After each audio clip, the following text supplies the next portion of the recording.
Welcome to the Urban Wall Street Project. I'm your host, Earl Christian III, of course. And today I have my brother in the studio. He's been here before talking about the music game, but today he's a connoisseur in so many different areas. He's a veteran in a lot of different things, very knowledgeable. But we're going to talk about something that's near to him. He's like a sneaker connoisseur. I've known him for a long time. He has sneakers that I've never seen. But the reality is, a lot of us are really into sneakers and fashion. But are we really getting what we think we're getting? Well, today's topic is called Bootleg USA, because he's going to drop some science and let you know what you need to know before you go and how to prepare yourself so you don't get caught out there and understand the value of your dollar. Without further ado, my brother, Mr. Anthony Hubbard. Peace, man. How you? You know, it's always good, man. We do this, pleasure. we talk about the music, but I love the fact that we got a lot of different dynamics. And because, one, I believe that you're, been in the music industry so long, you've been around just from fashion and all the different elements that comprise it. So you become knowledgeable in a lot more areas that's not necessarily music itself, but related to the whole music and entertainment. And definitely sneakers, fashion is very heavy, and without question sneakers. We from New York and everything's about a sneaker. Look at videos, artists have sneakers, actors seem like everybody wants to get in on it. A lot of times people think they're getting the real thing and they're not. So we want to talk about it, whether it be bags, watches, we're just talking about sneakers, but I want people to understand why it's important to recognize what you're buying and the value that your community and you lose when you buy something that you think is a bargain, right? But it's not really a bargain. Right. Well, this topic is something that's real passionate to my heart, because I feel like as someone who actually is a sneaker connoisseur, that I'm disrespected in my communities. It's just like, I feel like, well, I know that, the thing in Asia in regards to like trying to get going from one level to the next in regards to, making money, is that over there people are taught to purchase production facilities, factories, in order to make goods. Now, what they do through research, they figure out that, okay, we can make these bootleg or fake things where people will purchase them and pay real money for them. And of course they target our communities, because at the end of the day, they feel like we are the greatest impulse buyers in the world. Right. So at the end of the day, it's just like, everybody who spends their monies with these people is looking at them like they're inferior in regards to intellect. So they might as well just put themselves in a position to take their money. So it's something that's real passionate in regards to me and the black community. Right. So I really feel bad when I see kids who have on fake sneakers, but I know that they don't know what I know in regards to consumer and spending of your dollar. But I feel like it's really, really important. That's something that we need to like educate our people about, that we are being targeted, in regards to purchasing of not only sneakers, which is passionate to my heart, but bags that are passionate to women's hearts. No question. So many things, watches, DVDs, like whatever the case may be. And I think it's even worse that, okay, the Asians are the people who actually produce it, but the people who actually bring it into our communities are of African descent. That's their distribution centers. Right. Just because there's nobody that's Asian coming into my hood or into my community that's trying to sell me anything. It's always someone who is of like color and like speech. And they actually feel like they're more comfortable. They're like, oh, this brother's trying to give me a play, as my pops would say, a play, or give me a discount on something. So who am I not to accept this discount? Exactly. And I just be feeling really, really bad, man, because people basically, it's just a lack of information that needs to get to our community. It needs to get to our community fast, because we need to strengthen the fact that we know what to do with our money, and even more so than that, not to spend them on fake goods, because these goods are not what's the word I'm looking for? Authentic? Well, that's true, but the word I was looking for, because you can actually, when you buy like authentic Nike stuff or authentic Timberland stuff, if they actually happen to break or they actually happen to fail and you're using them, they're actually warranted. Exactly. So that you can actually return them to those companies and get them back.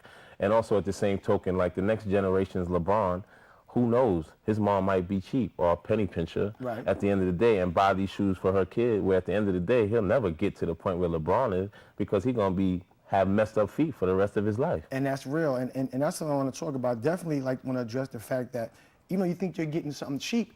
If you buy cheap fruit shoes from Payless, your feet might hurt. Not to knock Payless, but if you want a pair of shoes that is going to last a long time, then you want to spend that quality. You're not going to buy a pair of $15 shoes thinking they're going to last you for 3 years and look good in every gown, dress, or suit. And also, when you come, like you said, when we spend money, we see a pair of Airs, because you know in the hood, Airs are like the fresh Airs are the sneaker for the summer. It's like the Bible on the feet, right?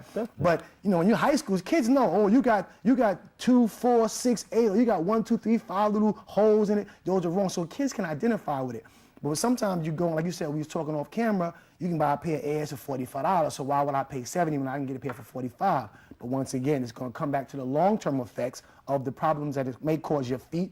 And not to mention, like you said, you're taking away from one, you're not maximizing your money, and you're devaluing the community's dollar, because the individuals selling you that bootleg or that knockoff recognize that we can sell them generic material or less than quality, and they're going to buy it in droves almost. So now they will continue to bring fake products and keep collecting our real money. And that surely is no way to strengthen or keep the economy or stimulate our economy in urban communities. Exactly. I mean, you know, it's just like, you know, I hate to knock some of the brothers, but I know when I go on 125th, I'm alarmed, you know, sometimes, because it's not only do I see the fake sneakers, I see fake jeans. I see basically fake everything, because if that's what you gravitate towards, then it's there for you. You know what I'm saying? Right. But at the end of the day, no one's like saying to these young kids, yo, don't buy that.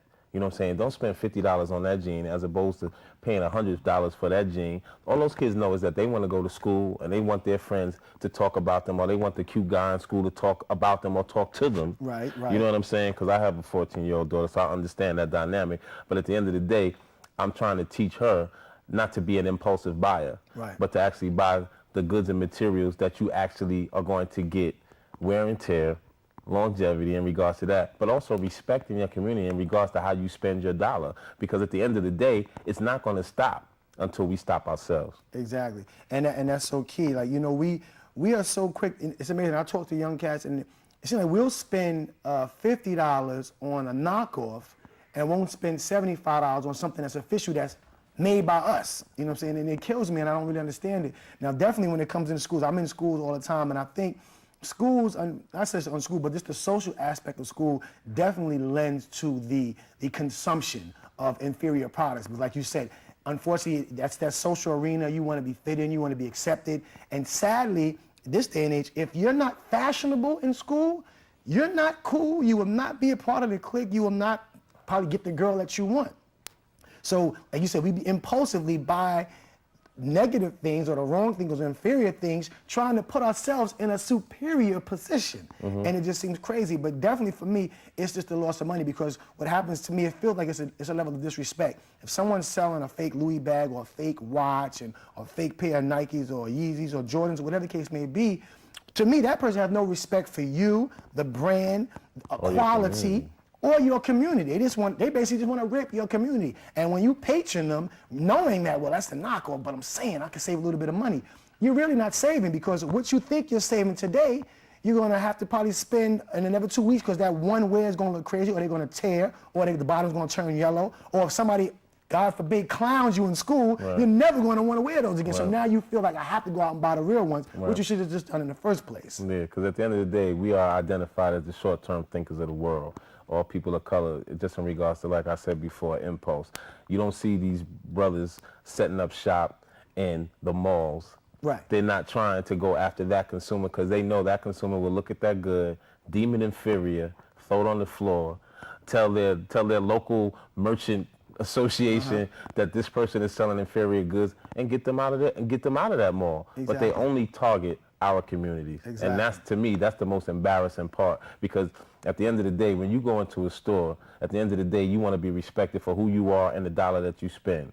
And I know that's not what happens when you buy these bootleg goods. Definitely not. Now, a lot of people say, well, how do you know? You know what I'm saying? Some cats, I don't know, it looks the same, it looks real. A mother goes to the store, a mother shopping for her son, her daughter. She doesn't know about fake and real. She trying to, and if we in a recession or times are tough, or they don't have it, but they want to give their child everything, well, it looks like what they said, and now your mom or your pop could be getting jerked continuously. Now, I know we were talking, there's different websites and different areas where people can do research, and not extensive. You can go to certain places to find out what you should look for and what you should be aware of. And so some sites or areas that people could go and do some research before they just go out and spend impulsively and frivolously. There's a lot of websites like that, sneaker blogging sites, like some of the most informational sites that I go to every day. for instance, are like hypebeast.com. There's actually one that specifically deals with the New York sneaker community called kicksinthecity.com, and Kicks is spelled K-I-X. You also got Soul Redemption. You got freshnessmag.com. You also have one brother who actually specifically targets the releases of the Jordan brand shoes, which everybody knows. Everybody loves Jordans in our community. Right. And the name of his website is 23isback.com, where he lists every Jordan release date and every authentic Jordan that comes out. Wow. For 3 months. So at the end of the day, all you need to do is take the time to inform yourself in regards to the purchases that you're going to make. Like, if I was getting ready to get married and I was going to buy a diamond for a young woman, I'll definitely have to take and, you know, try and figure out what it is that I don't know about diamonds, or what it is that I do know about diamonds, trying to increase that so that I can go out there and buy the best ring for that person that I love. Now let's talk about diamonds, because you know that's definitely a serious. We talked about it. We were just talking about on Canal Street, New York City. And for those of you that may not know, Canal Street, like, you know, was once the bootleg capital, I think, of the world. Oh no, know? it still is. And it probably still is. It is. And we were talking about how they sell, you know, what, 1 million watches? 1 million bootleg watches a week. 1 million bootleg bootleg watches a week. Right. I mean, they're selling 1 million between New Yorkers and tourists for $1 million watches. worth We're of not real even money. talking about bags. So that's real serious. So let's talk about the watch game. How has it gotten to that point, and how can we identify a real diamond from a fake diamond? Well, at the end of the day, it's like when you look at stuff on Canal, because basically in the watches and the bag arena, we're talking about high-end stuff. We're not talking about like the low-end stuff. We're talking about stuff like Breitlings, Hublots, Tag Heuers, those type of watches. Bags, of course, Louis Vuitton, Gucci, Dolce & Gabbana, you name it. Whatever the women deem that they like, or even more so than that. I tell you, one brother actually pointed out to me that all these brothers do is they buy these magazines that have the high-end stuff like the Vogue, and they rip the pages. And then they send their people out to go shop for the stuff, and then they bring it back. They break it down, how they're going to actually produce that good in a way where they can actually flip it, where they can sell it to people who can in turn flip it again to make money off of you. Right. So it's just like, but at the end of the day, always remember that the chief bootlegger, or the man who actually owns the factory, he got the real of everything. Right. Now we were talking about that. Now we were saying also now on Canal Street, you were saying this, things are changing, because there are areas where it's not as heavily bootleg ridden as maybe once upon a time. Yeah, because maybe it could be underworld, or it's a new thing arising. But let the people know, you know, what's going on with that. Well, after 9/11, you know, due to the fact that Canal Street is in such close proximity, and that's one of the places that they actually wanted to help bring back the actual overall area over there. They actually cleaned up the Canal Street area in regards to the bootlegging situation. But one of the things that people don't know is that underneath Canal Street, there's actually like a canal underworld, where if you know the right person and they know you and they trust you, that they will take you through a door, through a way where you can actually go underneath, and there's a whole underground city underneath Canal Street where you can still buy these inferior goods, whether they be scarves, because that's a big thing right now too, with the kids loving scarves, just because they like the logos on them. But at the end of the day, it's just like, I know me, I wouldn't know a fake scarf from a real scarf, no way, no how, because I don't wear those things. But I could talk to you all day about real and fake sneakers, but there's definitely what I call a canal underworld. And it's actually funny because I remember maybe about 2 years ago, I think it was either Puma or Adidas, actually did a release for shoes under there, and it was just everybody was like, I can't believe that I'm here. I don't even know where I'm at to tell anybody where I'm at. Exactly. Like, I couldn't even, like, you know, they were making turns, and they was like, I don't even believe that I'm here. I don't even know what this is. Why is this here? Like, what's going on? Is this here? That just shows you the extensive business that bootlegging is, just in New York, worldwide. Now that's what I want to ask you, know, because I travel a lot, and you know, being in music, you've hit just about every corner of the country for sure, and a lot of places in between. God bless. God bless us so for that, you know, for that opportunity. That's right. Is the bootlegging industry, is it that serious in just about as many states? Because I know, I spent time in L.A., spent time in Chicago, but in L.A. you don't see, I didn't experience the bootlegging industry as heavy as you do here in New York. Because you can't identify as being a New Yorker where the Canal Street is in Los Angeles. It's not something, You know, like we are a very tourist-friendly city now, especially for economic reasons. Right. But just in regards to, I don't know if you realize, like in LA, secrecy is always of high Yes, you premium never know where and anything high is value. happening. True. You know, so at the end of the day, it's just like they definitely keep a secret better in LA than we do here in New York. I'll definitely give you that. But of course, without question, because actually in certain places, like say the Carolinas, they are just straight bootleg stores. Brothers ain't selling you real nothing. They not selling you real T-shirts. They not selling you real jeans. They not selling you real sneakers. You can go out, walk out of there. I think people probably remember back in the days when people were wearing like the Gucci denim suits, when it was the whole Gucci, right. you know what I'm saying? So it's just like, but you could buy that down there and people be like, yeah, I'm rock this to the club or to the show tonight. Right. Take my girl out, I got the matching hat. Yeah. They even had the matching Gucci sneakers in there. And it all for $100. Ain't no way. Now, this it is just my ain't thing. no way.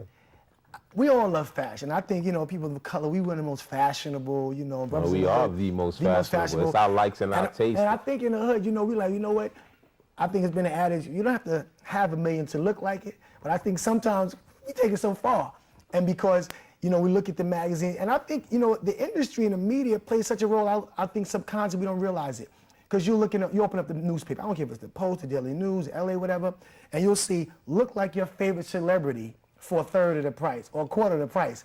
And to me, that's almost, I mean, you're not really about bootleg, but if this celebrity's rocking a purse that's $5,000, but you can get that same purse from Marshall's for $200 or $20. Right.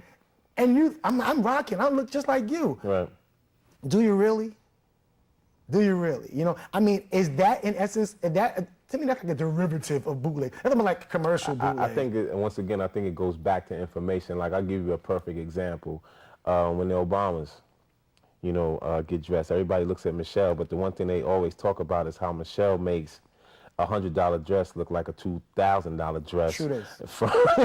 From, you know what I'm saying, one of these famous fashion houses, or even more so than that, specifically in regards to their inauguration, how both of their daughters had on J. Crew dresses. Right. And when at the end of the day, everybody wanted to dress them. They could have had on dresses that cost upwards of $2,500 for these little girls, but at the end of the day, the Obamas wanted to communicate to the community that it's not necessary, one, and two, you don't have to do those things. We are basically the family that runs the free world right now. Right. We could have anything that we want, but we choose to have this for a reason. And that's key right there, the choice, the power to choose. I don't think people really take advantage of their power to choose. They feel like they have to just consume whatever's being given and not realizing there's a lot of options. And the reality is this, if you want a nice diamond watch, you can go spend $50 for a knockoff. I mean, really, you know, I've seen spots where you can get a diamond watch, you might spend $700, $800. You know, it might not be a third, but it'll be an official watch. Maybe, you know, 0.55 carats or 0.75, whatever, but you can have one. And why not just save it a little bit, you know? Back in the day, we used to, if they hadn't taken away layaway, I think if layaway was still around, bootlegging industry might not be so bad. Well, layaway is definitely prominent in the jewelry industry. There's no way. They have to close down. There's no way. Just based upon the fact that they knew that they were getting this amount of money from these people at this set number that they could count on monthly. That's how they keep their lights on. Now, I want to talk about these crystals. You know, we're talking about bootleggers, and it's really cool because a lot of cats, I see cats on the train with their watches, and they intentionally rock, you know, they're cuff up so you can see the watch. Now, if you're on the train, 9 times out of 10, you really probably can't afford a $30,000 watch or even a $1,500 watch, unless you're just going to work in your Bloomberg. But I don't want to digress.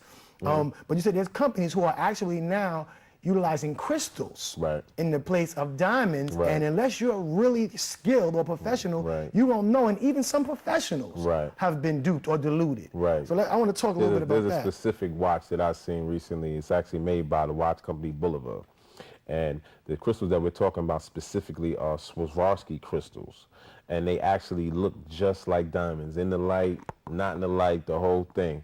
The watch is like a stainless steel watch, flooded in the band and also in the face with Swarovski crystals.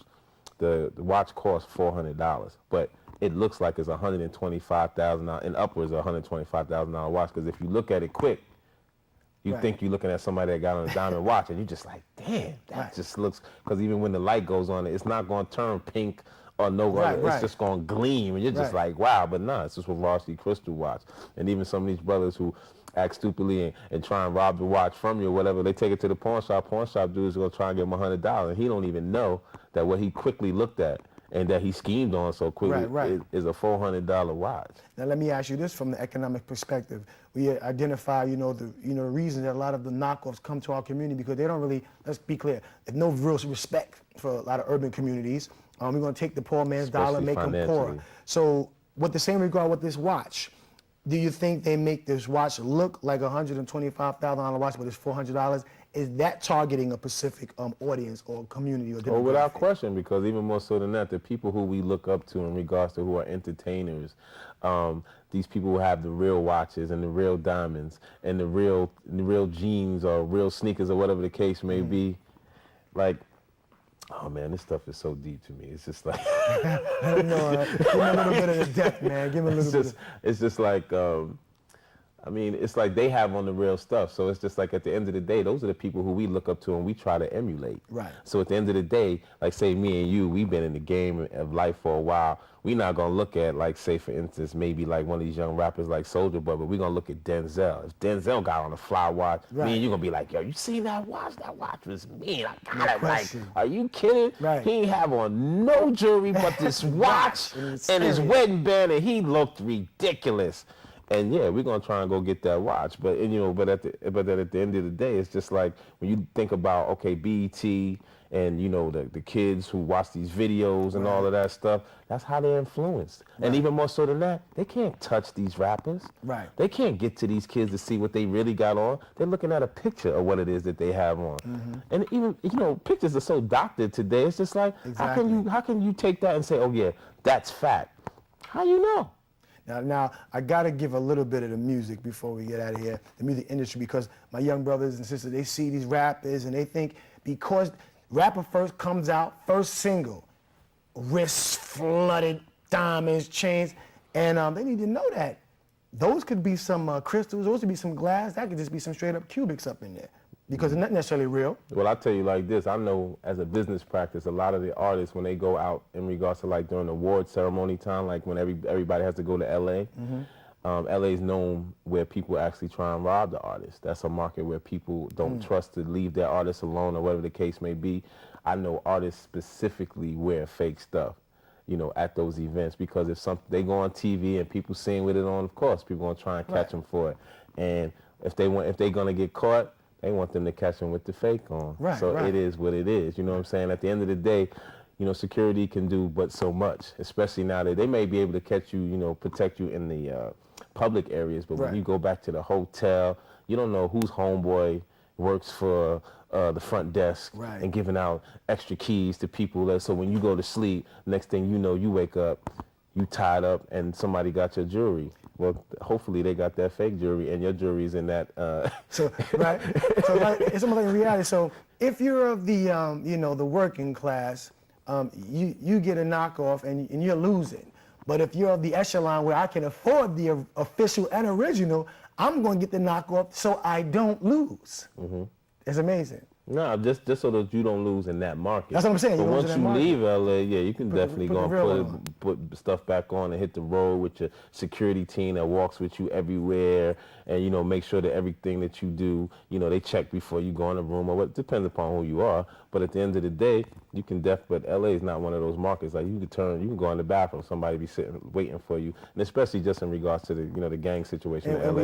You just don't know. We hear it. So what I want to say before we get out, and a lot of people are watching. Some people still might make bad decisions, might make impulse decisions. Hopefully, some people will not just be driven by just society's, how should I say, addiction for fashion, and we want to just fit in. Just let them know, man, be prepared. Look out for these certain things when you're going out there. Well, I think that first of all, you should inform yourself about what it is that you're about to buy. Two, also, like a lot of times, a lot of stores actually they say in front of their store that they're authorized dealers of certain brands. They're not authorized dealers of everything. And also, just in regards to the sneaker culture, everybody does not have a Nike account.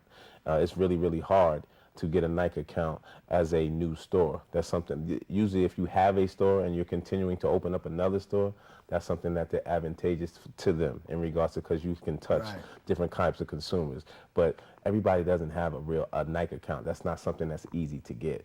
And the same thing with the Adidas's and so on. Those are not easy things to get. So, you know, take the time, and usually at the end of the day, before you walk in the store, same place that they got the credit card stuff, in regards to they take American Express, Visa, Discover, it'll let you know what their authorized dealers are. And even when you walk through the store, the fact that they actually have advertisements in their store that are consistent with what you've actually seen in magazines that actually drove you to actually wanting to purchase some of these goods, those are things that can make you feel good about the fact that you're purchasing the right thing. But if you walk into a store and, you know, they've got white t-shirts on sale and a Gucci jean suit in the same store, you're not buying the right thing. Just use common sense. And actually, I'll be honest with you, I think that's how I'm gonna get rich in life. I'm gonna write a book about common sense, because a lot of people don't use it now. Definitely not a common thing anymore. My people at home, I hope you enjoyed this segment. You know, my man Hubbard, we talk about a lot of things in music. You can check out his shows because he definitely has the knowledge on that music industry. You want to get into it. But being a sneaker connoisseur and being in New York City and following the game and the fashion and paying attention, he definitely dropped some science. It's real out there. Don't get caught by the bootlegs. Yes, we don't all have the money we want to get what we want to have, but save a little bit. Take your time, get that quality before you just get a whole bunch of quantity. That really ain't worth nothing, all right? You've been watching Urban Wall Street Project. Check out urbanwallstreet.biz. Really get your financial money up, that residual income. Like I always say, be prosperous, be mindful, stay informed. One love. Next time, peace. Yeah.